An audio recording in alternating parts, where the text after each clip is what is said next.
सच्ची बताऊं, जीवन में जब भी अच्छा समय आए,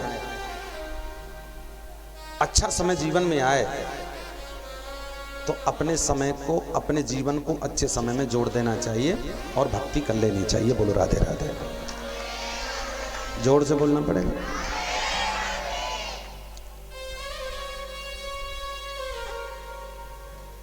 इसका मतलब आप ये मत समझो कि हम भगवान की भक्ति का इंतजार करते हैं, नहीं। भगवान को भी बहुत समय बीत जाता है, भगवान भी भक्त से मिलने की कोशिश करते हैं। जितना इंतजार हमको अच्छे समय का, यानी भगवान के भक्ति में समय बिताने का करता है, जितना मन करता है कि अच्छा समय जीवन में आए, उतना ही मन हमारे बाबा भोलेनाथ का भी करता है कि जीवन में इसके में अच्छा समय आए और ये चल कर के मेरे करीब आए, मेरे करीब आए तो मैं भी इससे मिलूं, मैं भी इससे मिलूं। वो खुद चाहते हैं।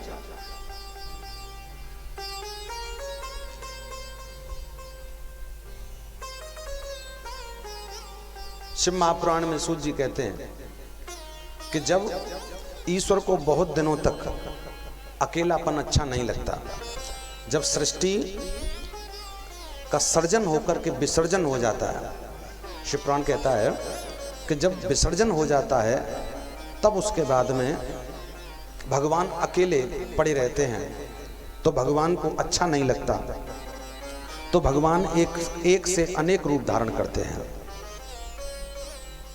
एक से अनेक रूप धारण करते हैं और अपने आप को 3 भागों में भगवान बांट लेते हैं। कितने भागों में? 3 भाग में। जब भगवान का मन नहीं लगता, भगवान को अकेलापन अच्छा नहीं लगता, तो भगवान अपने आप को 3 भागों में बांटते हैं और वो 3 भाग हैं ब्रह्मा, विष्णु और शंकर, महेश।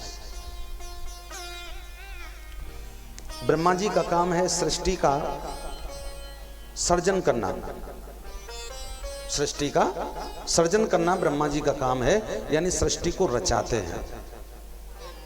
और भगवान विष्णु का काम है ब्रह्मा जी की बनाई हुई सृष्टि का पालन करना।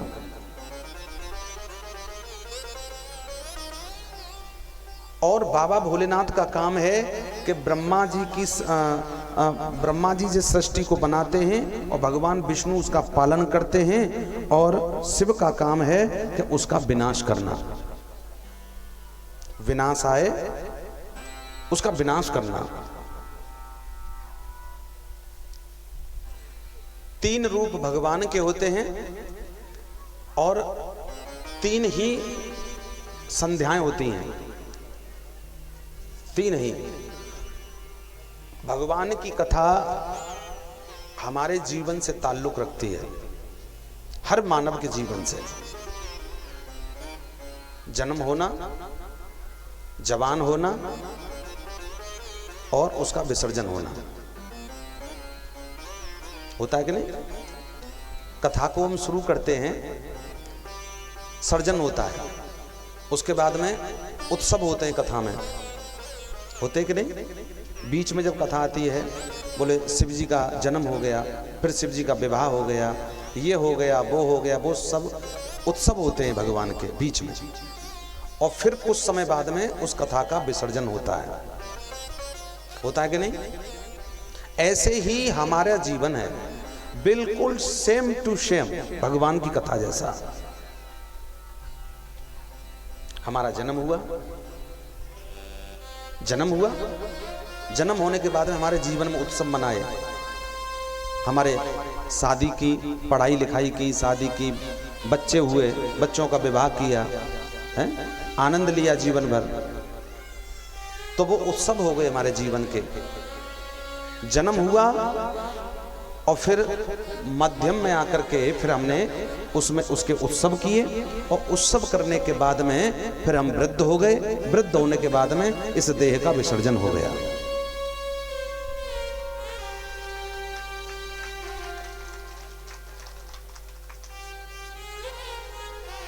बिल्कुल भगवान की कथा से मैच करता है जीवन।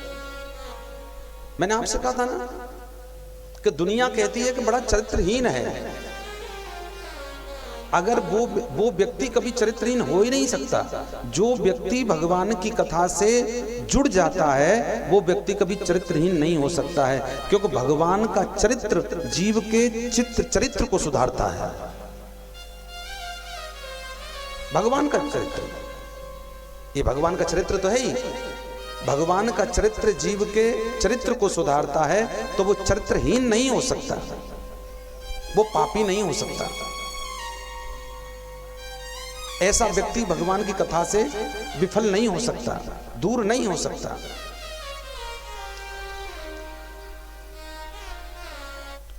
तीन रूप में भगवान जब अपने आप को बांटते हैं, ब्रह्मा विष्णु महेश, और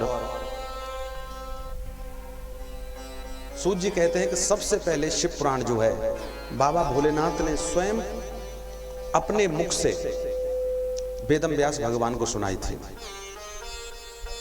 फिर अपने नंदी को सुनाई थी। बाबा ने स्वयं अपने मुख से सर्वप्रथम ये कथा भगवान शिव ने अपने मुख से व्यास जी को और नंदी को सुनाई थी। नंदी जी के बाद में सनत कुमारों ने कथा को सुना। चारों ऋषि थे, उन चारों ऋषियों ने सुना, और सनत कुमारों के बाद में फिर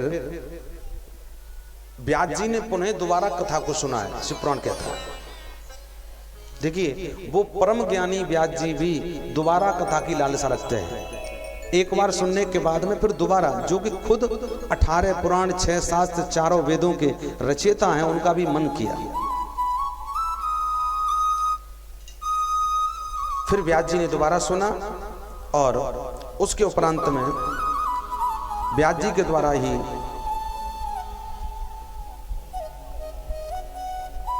अनेकों अनेक संतों ने इस कथा को श्रवण किया।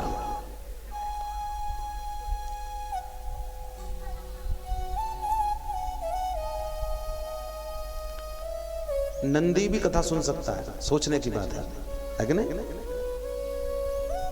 भगवान की कथा को सुनने का सबको अधिकार है, सब सुन सकते हैं। भगवान की कथा नंदी ने सुनी नहीं, नंदी ने कही भी भोलेनाथ की कथा।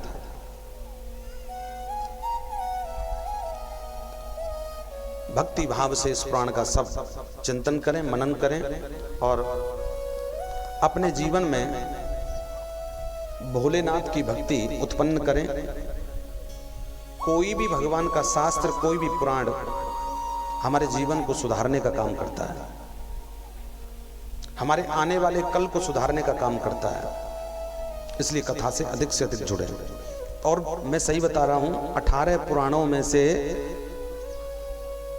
अधिक जो प्रिय है और अधिक पहले प्रसन्न जो देव होते हैं वो होते हैं बाबा भोलेनाथ।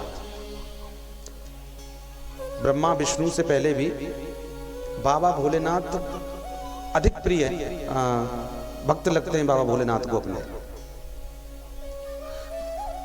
भगवान भोलेनाथ की कथा सुनने वाला व्यक्ति भगवान भोलेनाथ के ही शरण में जाता है, और भगवान भोलेनाथ की कथा सुनने वाले को काल की चिंता नहीं होती, काल भी उसका कुछ नहीं बिगाड़ सकता।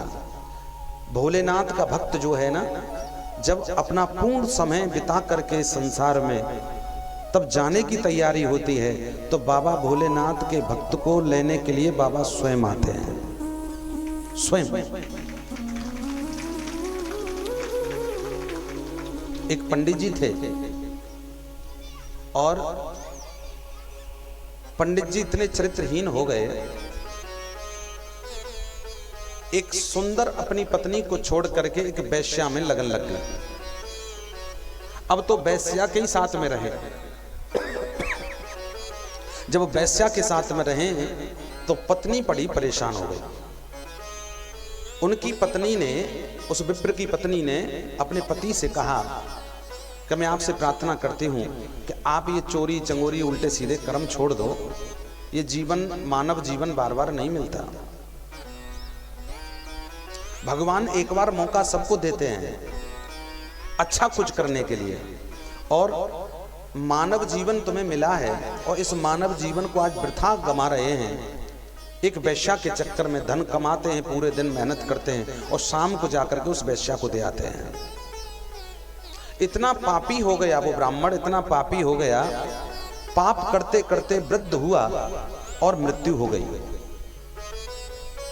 मृत्यु होने से पहले जीवन में एक ही काम किया उसने अच्छा।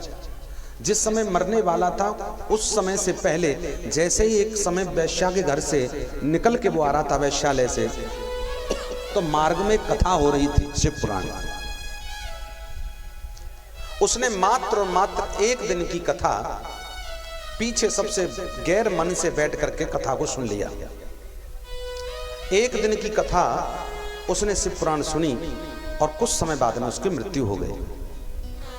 मृत्यु होने के बाद में उसको यमदूत लेने के लिए आए उस जीव को। जैसे ही यमदूत लेने के लिए आए, बाबा ने अपने गढ़ों को भेजा, भोलेनाथ ने। गढ़ों ने जाकर के यम के दूतों को मार कर भगाया और उसके प्राणों को लेकर के बाबा के पास में आए। तो वो जो व्यक्ति था, वो ब्राह्मण था, वो ब्राह्मण बाबा से कहने लगा, भगवान मैंने पूरा जीवन पाप में बिताया है, पूरा जीवन पापमय है मेरा, आपने अपनी शरण में कैसे बुला लिया मुझे पापी को। भोलेनाथ कहने लगे कि चाहे कोई कितना भी बड़ा पापी हो, एक क्षण भी, तुमने तो एक दिन की कथा सुनी है, अगर एक क्षण भी और मेरे समक्ष आकर के जो जीव बैठ जाए और मेरे इस कथा का पान करे, तो वो निश्चित ही यमलोक नहीं जाता, वो शिवलोक आता है।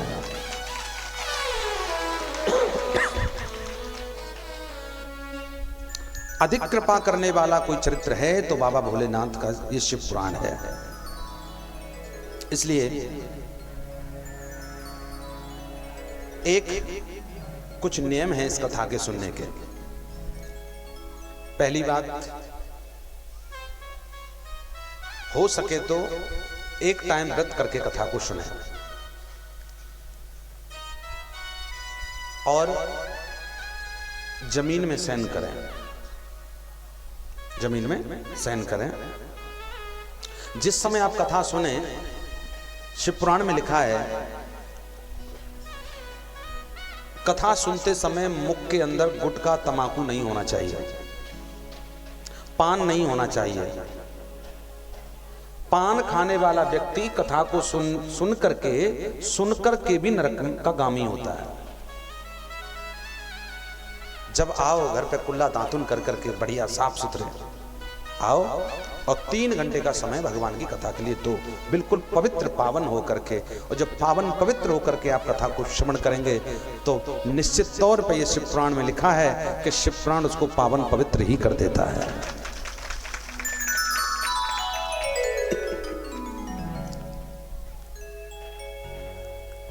भक्ति भाव से इस पुराण का श्रवण करें, इस पुराण को श्रवण करें और संसार के सभी दुर्लभ भोगों को भोग करके वो जीव इस कथा को सुन करके अंत में भगवान के धाम की प्राप्ति करता है।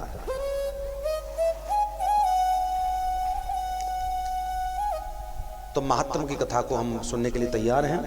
कौन कौन तैयार है? महात्म का मतलब होता है महत्व, यानी भगवान की कथा का महत्व। जो महात्म को सुनता है उसके जीवन का महत्व भी बहुत बढ़ जाता है। ये भी ध्यान से सुना। नैमिषारण्य में 60,000 ऋषि विराजमान थे, तभी वहां पर श्री सूत जी महाराज का आगमन हुआ। और जब सूत जी महाराज का आगमन हुआ तो ऋषियों ने सूत जी से जन कल्याण के लिए प्रश्न किया है।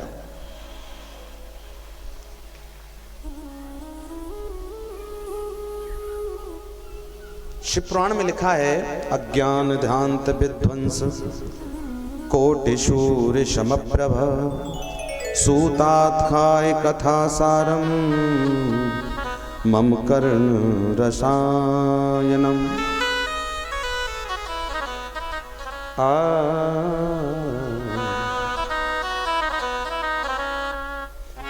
अज्ञान ध्यांत विध्वंस कोटि शूर समप्रभ सूतात खाय कथा सारम मम कर्ण रसायनम।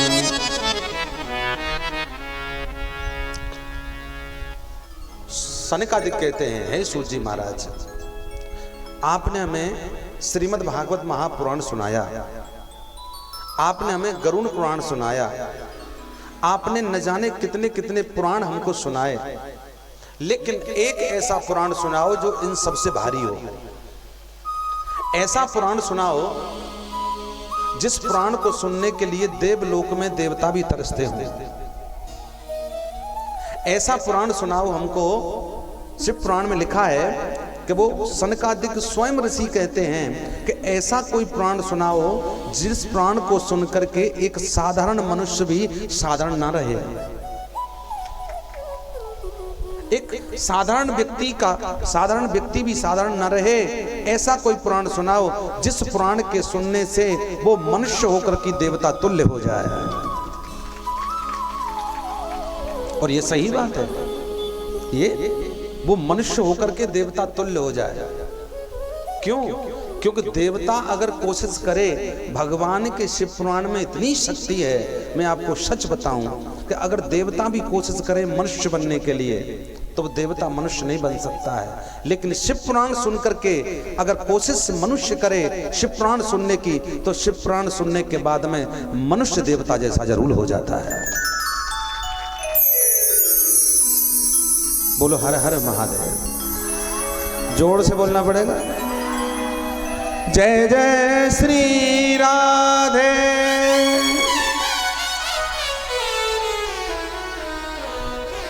जो अज्ञान का विनाश कर देता है शिव पुराण,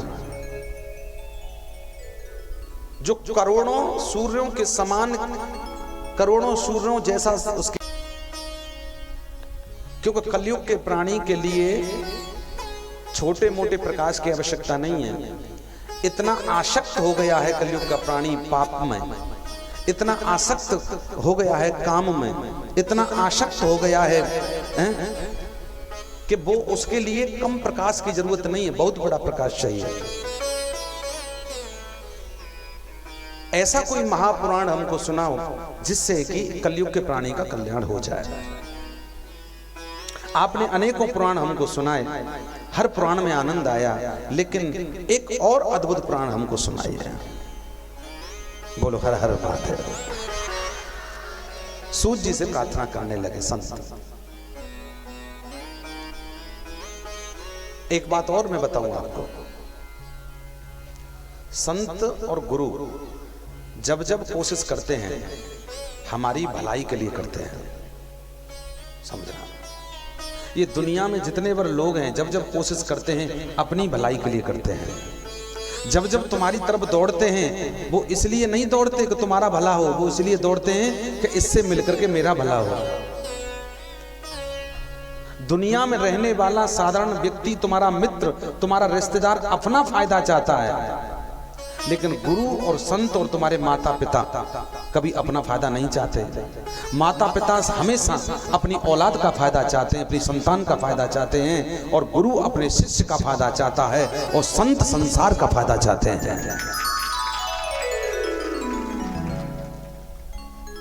सूतात खाय कथा सारम मम कर्ण रसायनम वेदांत सार सर्वस्वमयम् पुराणां श्राव्यासुना। हर हर महादेवा, हर हर महादेवा।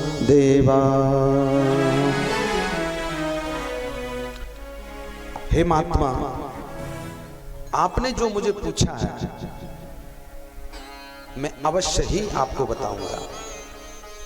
ऐसा सार सुनाऊंगा जिस सार को सुनने के बाद में जीव से मिलने के लिए साक्षात बाबा भोलेनाथ स्वयं अपना स्थान छोड़ करके उसके घर में विराजमान हो जाएंगे। ऐसा सार सुनाऊंगा। देखिए, चम्मक को और लोहे को आपस सामने रख दिया जाए, या तो चम्मक लोहे की तरफ चली जाए तो चिपक जाएगी, हाँ जी कना जी, और या फिर लोहा चम्मक की तरफ दौड़ने लग जाए तो चिपक जाएगा। या तो हम भगवान की तरफ जाएं, तब भगवान हम पे कृपा करे, या भगवान हमारी तरफ आए तब हम पे कृपा हो। अच्छा, हम भगवान को चालें ये बड़ी बात नहीं है, भगवान को कोई भी चाहता है। हम बाबा शिव को चालें ये बड़ी बात नहीं है, लेकिन मैं तो यही कहता हूं कि भगवान की कृपा ऐसी हो कि भगवान भी हमें चाहें, ये छोटी बात नहीं है, बहुत बड़ी बात है कि नहीं? अब बाबा, अब शिव पुराण को देख करके आपको मालूम हो रहा होगा कि बाबा हमको चाहते हैं।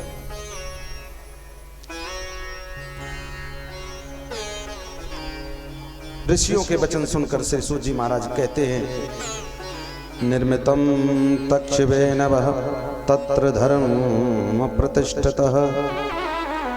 प्रथम तो शिव पुराण स्वयं भगवान शंकर के द्वारा रचित है, हे ऋषियों। द्वितीय, इस ग्रंथ में धर्म के मूल तत्व की प्रतिष्ठा है, इसलिए ये शिव पुराण ध्यान देने योग्य पुराण है, इसको ध्यान से सुनना चाहिए जी। ऋषियों के समझाते हुए श्री सूत जी कहते हैं, मैं आपके श्रद्धा भाव को देख करके बड़ा प्रसन्न हूं और शिव पुराण के महात्म को कहना प्रारंभ किया है सूत जी महाराज ने। आप सभी ध्यान से सुने। सर्वप्रथम ये कथा भगवान शिव ने अपने मुख से कही है, इसलिए ये पुराण महान है। भगवान शिव को प्रसन्न करने के लिए श्री व्यास जी महाराज ने सरस्वती नदी के किनारे, ध्यान से सुनना, एक एक पॉइंट सुनना कथा का। भगवान शिव को प्रसन्न करने के लिए सर्वप्रथम श्री व्यास जी महाराज ने क्या किया? बोल, सरस्वती नदी के किनारे तप किया, अखंड तप किया। और जब अखंड तप किया तो भगवान शिव श्री व्यास जी महाराज की तपस्या से प्रसन्न हो गए, और प्रसन्न होकर के श्री व्यास जी महाराज के समक्ष भगवान बाबा भोलेनाथ प्रकट हो गए। बोल शंकर भगवान की। शिव पुराण कहता है, मुक्ति साधनकम ज्ञानम नोदित परमाद भूतम तपस्याराम मुक्त्यर्थ ना जाने तत्र कारणम। भगवान शिव कहते हैं कि व्यास जी महाराज, तुमने कैसे मुझे याद किया, मांगो तुम्हें क्या चाहिए। तब व्यास जी महाराज कहते हैं, हे प्रभु, आपकी कृपा से मैंने अनेक ग्रंथों की रचना की है और अनेक सिद्धियों को प्राप्त किया है। आपसे बड़ा दयालु संसार में कोई नहीं है भोलेनाथ, आप सब में सर्वप्रथम दयालु हैं। आपकी कृपा जिस पर हो जाए वो जीव निश्चित ही तारन तरन हो जाता है। हे गौरीनाथ, हे बाबा भोलेनाथ, मुझे मुक्ति का साधन बताने की कृपा करें। इसी इच्छा के लिए मैं तप पर बैठा हूं। एक पापी की भी मुक्ति किस प्रकार हो, अगर पापी की भी मुक्ति का कोई भी मार्ग है वो आप मुझे बताएं। तब बाबा भोलेनाथ कहते हैं कि हे व्यास जी महाराज, मैं आपको बता देता हूं, जो अगर पापी से पापी भी व्यक्ति मेरे मंदिर में, मेरे दरबार में आ जाता है और मेरा गान पान पापी भी करता है, तो वो पापी भी पापी नहीं रहता, वो पापी भी पुण्यात्मा हो जाता है। मैं अपने समस्त परिवार सहित उसके घर में विराजमान हो जाता हूं। मेरी कथा को सुनने वाला व्यक्ति अगर परिवार में मिलकर के परिवार मेरी कथा को सुने तो कभी झगड़ा नहीं हो सकता, और ये सही है। देखिए, हमारे घरों में कलह होती है कि नहीं? हाँ जजमान, होती है कि नहीं? जबकि माता पिता में हो जाए, पति पत्नी में हो जाए, पिता पुत्र में हो जाए, लेकिन बाबा भोलेनाथ के घर में कभी कलह नहीं हुई। और जबकि हम जो हैं एक ही खून हैं, एक ही परिवार से हैं, एक ही परिवार से हैं, और एक ही परिवार से होकर के भी हमारे घर में झगड़ा हो जाता है, लेकिन बाबा के घर में कभी झगड़ा नहीं हुआ। और परिवार भी एक नहीं है, बाबा का अलग अलग है, एक दूसरे के बैरी हैं बाबा के परिवार में, है कि नहीं?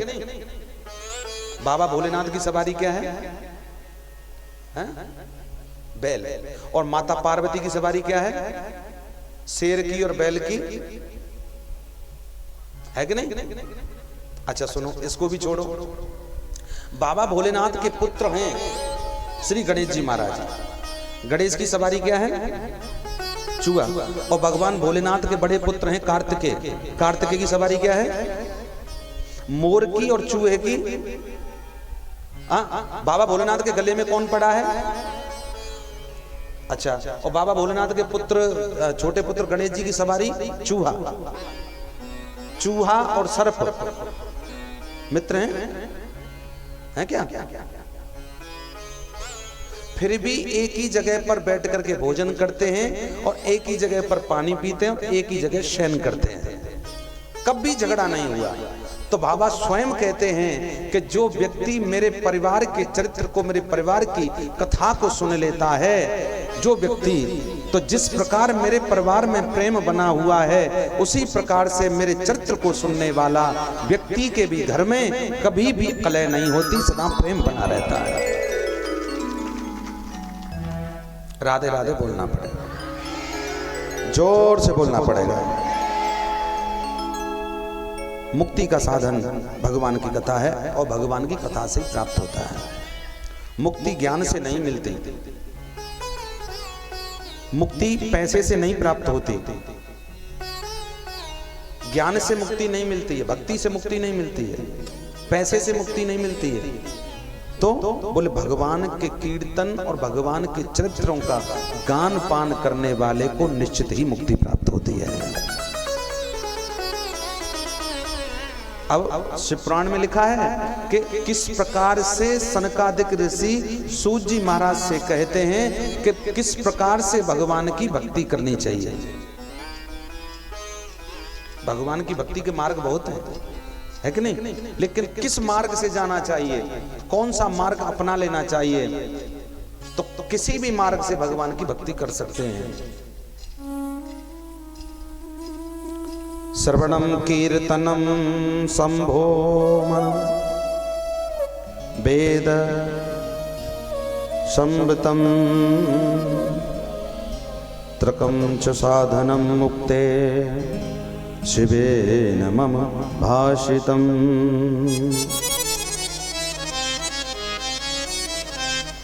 मूल कारण है भक्ति के, मूल मार्ग हैं तीन: श्रवण, कीर्तनम, ये कारण बताए हैं भक्ति के मार्ग में। स्मरण, भगवान की भक्ति का स्मरण करना चाहिए। ये भी नहीं होता है तो श्रवण करना चाहिए, यानी भगवान की कथा को श्रवण कर लेना चाहिए। लेकिन कथा सुनने के लिए भी 3-4 घंटे का समय चाहिए। तो कलयुग के प्राणी के लिए क्या किया? बोले अगर तुझ पे श्रवण भी नहीं कर सकता है कथा को तू, तो घर में बैठ करके बाबा भोलेनाथ का ओम नमः शिवाय, ओम नमः शिवाय, ओम नमः शिवाय का कीर्तन कर लेना चाहिए। उसी से मुक्ति प्राप्त हो जाती है। ब्रह्मा, विष्णु, इंद्र तथा सूर्य आदि सभी भगवान भोलेनाथ का कीर्तन करते हैं, स्मरण करते हैं, गान पान करते हैं। भगवान शिव की ये सत्य कथा हमारे जीवन में आनंद की अनुभूति कराती है।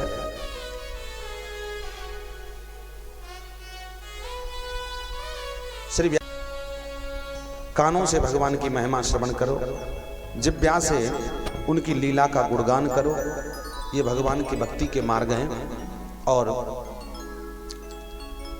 मन से भगवान के स्वरूप का चिंतन करो, भगवान के स्वरूप को महसूस करो। यही भक्ति का मूल मार्ग है। अगर प्राणी इन तीनों मार्गों से को अपना लेता है, बस वही प्राणी परम धाम की प्राप्ति करता है। बोल राधे राधे। जोर से बोलना पड़ेगा, और जोर से।